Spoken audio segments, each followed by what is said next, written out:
Hello दोस्तों, नमस्कार। कैसे हैं आप सब लोग? आशा करते हैं बहुत ही अच्छे होंगे। एक बार फिर से स्वागत है दोस्तों आपका हमारे चैनल इंडियन क्लासेस में। तो चलिए शुरू करते हैं। दोस्तों आज हम बात करेंगे बुड का आदेश पत्र जो 1854 में आया। दोस्तों यह परीक्षा की दृष्टि से आपके लिए बहुत ही महत्वपूर्ण है। इसमें से आपको 100% क्वेश्चन देखने के लिए मिलेंगे। तो दोस्तों बुड का आदेश पत्र पढ़ने से पहले हम कुछ पॉइंट्स की बात करते हैं, तभी आपके ये बोर्ड का आदेश पत्र अच्छी तरीके से समझ में आएगा।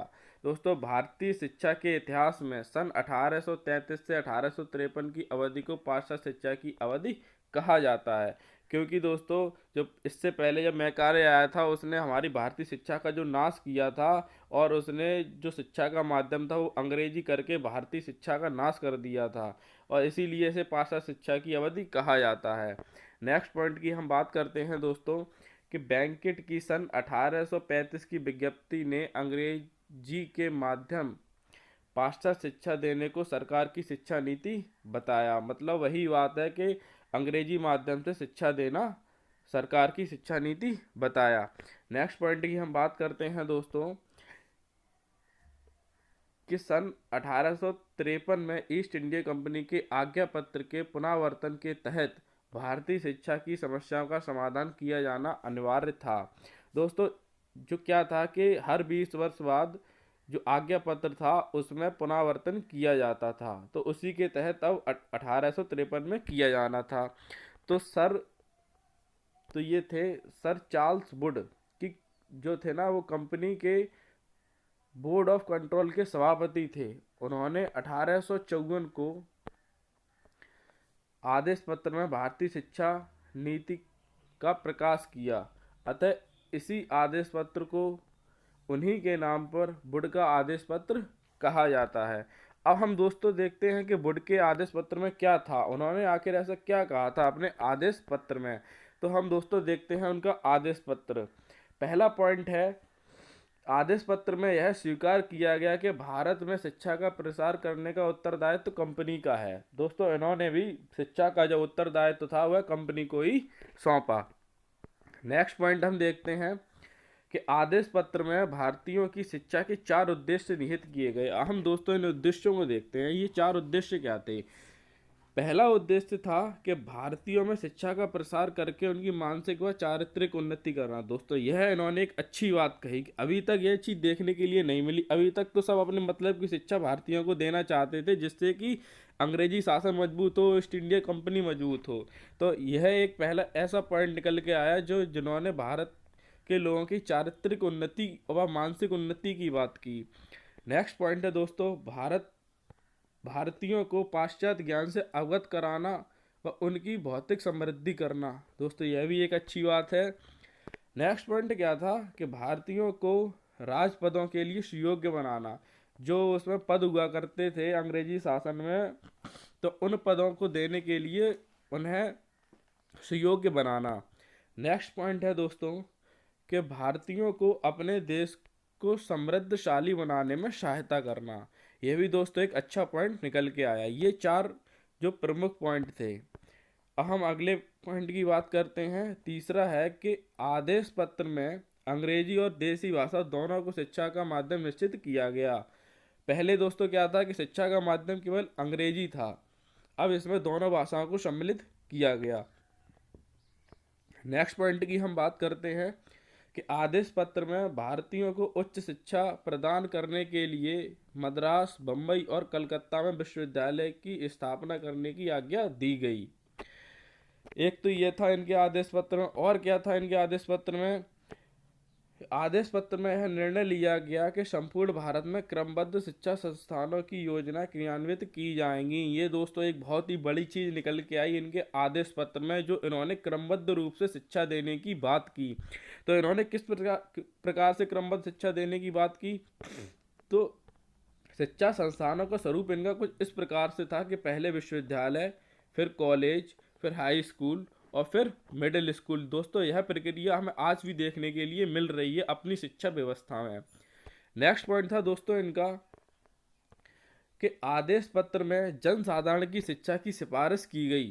मतलब साधारण, जो जैसे मैकाले ने तो छनाई का सिद्धांत दिया था उसमें तो कुछ विशेष लोगों को उसने शिक्षा की बात की थी, ताकि उन्हें छन छन के नीचे लोगों के पास शिक्षा पहुंचे। लेकिन इसमें क्या था कि सीधे सीधे जनसाधारण की शिक्षा की बात की गई, जिसके अंतर्गत सरकार प्राथमिक शिक्षा पर अधिक धन व्यय व्यय करके प्राय प्रत्येक जिले में स्कूल की स्थापना करे, देशी विद्यालयों में सुधार करे, मेधावी छात्रों और निर्धन छात्रों को छात्रवृत्ति दे, जिससे उनको निम्नतम स्तर से उच्चतम स्तर तक की शिक्षा प्रदान करने की सुविधा मिले। दोस्तों, यह एक बहुत ही बड़ी बात देखने के लिए मिली इनके आदेश पत्र में, कि इन्होंने गरीब लोगों, छोटे लोगों की शिक्षा की बात की, प्राथमिक शिक्षा की बात की, नीचे स्तर से शिक्षा ले जाने की बात की। दोस्तों, इन्होंने अपने इसमें नेक्स्ट पॉइंट हम देखते हैं कि आदेश पत्र में भवन निर्माण, छात्रवृत्तियों, पुस्तकालय, प्रयोगशालाओं, अध्यापकों, ये दोस्तों मिसप्रिंट है, आप सही कर लेना, अध्यापकों के वेतन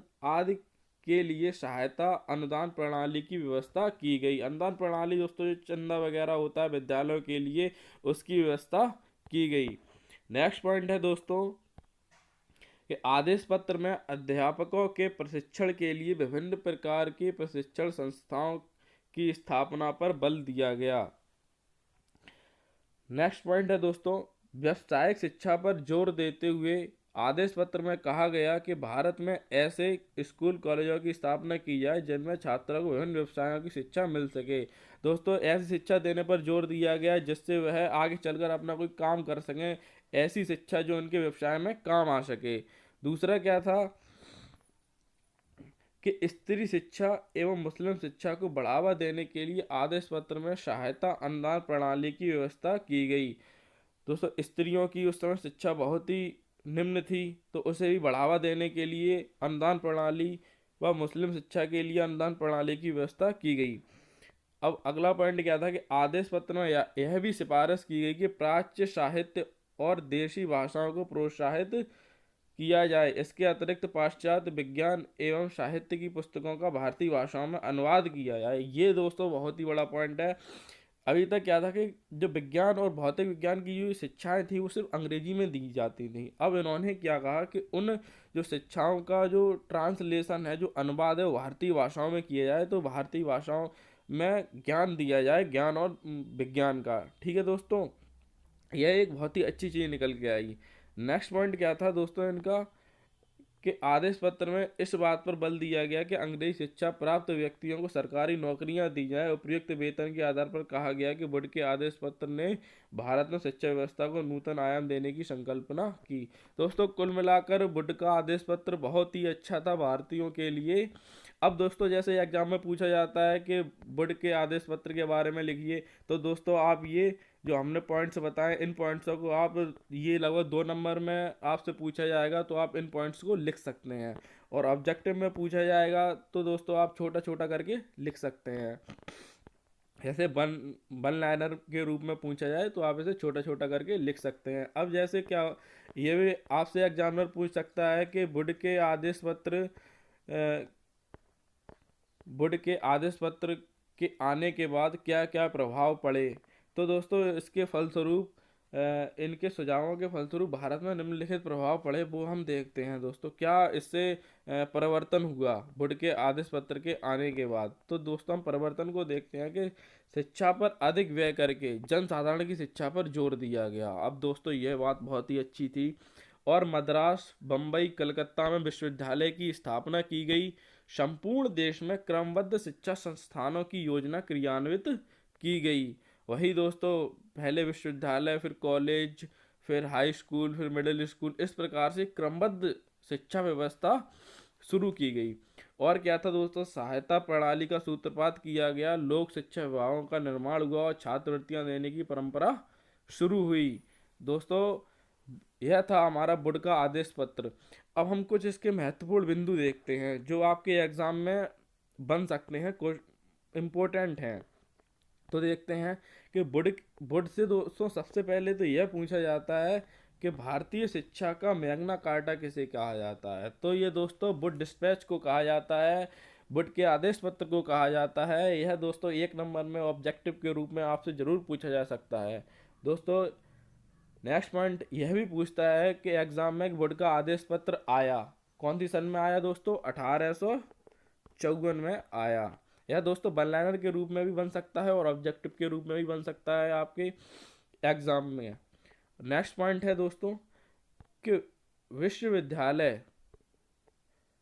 विश्वविद्यालय के अनुसार कलकत्ता, मद्रास और बम्बई में स्थापित किए गए थे। मतलब यह विश्वविद्यालय किसके अनुसार स्थापित किए गए थे? यह दोस्तों जब बोर्ड का आदेश पत्र आया तो उसके अनुसार ये स्थापित किए गए थे।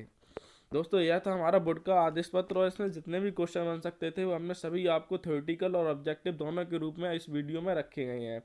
दोस्तों अगर आपको हमारी ये वीडियो अच्छी लगी, हमारे चैनल को सब्सक्राइब करें और वीडियो को लाइक करें दोस्तों।